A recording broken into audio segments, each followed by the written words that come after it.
কোন দিকে যাব? এদিকে।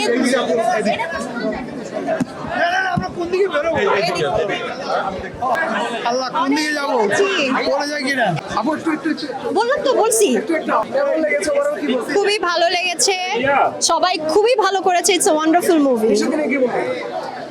I am so proud of him. আচ্ছা, কোন দিকে যাব? এদিকে।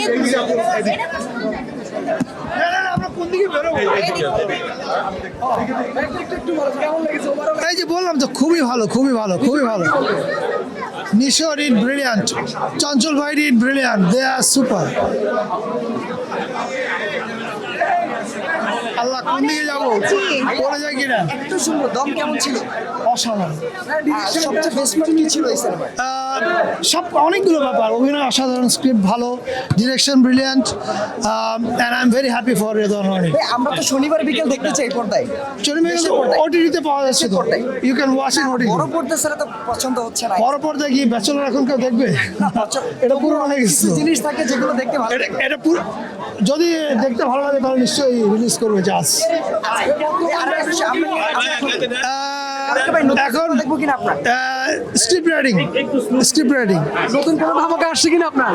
দেখা যাক আল্লাহ কি করে মাথায় চিন্তা কি হয় এই কেয়ারফুল এক্সপিরিয়েন্সটা আপনারা বলছেন যে দুর্দান্ত এক্সপিরিয়েন্স, এইটুকুই পাওয়া আসলে।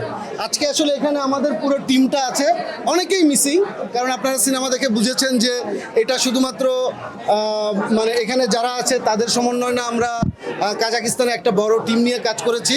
আজকে এখানে যদি তাদেরকে আমরা পেতাম তাহলে আমাদের খুব ভালো লাগতো, কিন্তু আজকে এখানে আমরা তো সবসময় আপনাদের সামনে আসি, কিন্তু আমাদের আসলে পেছনে যাদেরকে দেখতে পাচ্ছেন এই টিম সবাই মিলে যদি আসলে এটা টিম ওয়ার্ক, আপনারা জানেন, সবাই মিলে যদি আমরা আসলে জিনিসটা না করতে পারতাম তাহলে আসলে আপনাদের এই যে ভালো লাগা সম্পূর্ণ কৃতিত্ব আসলে পুরোটা টিমের, এইটুকুই বলে। সম্ভাবনা খুবই কম।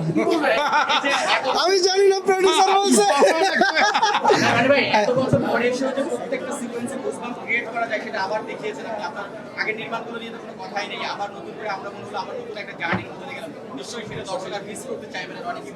আমরা আশা করি 2029-এ আরেকটা ছবি পাবো।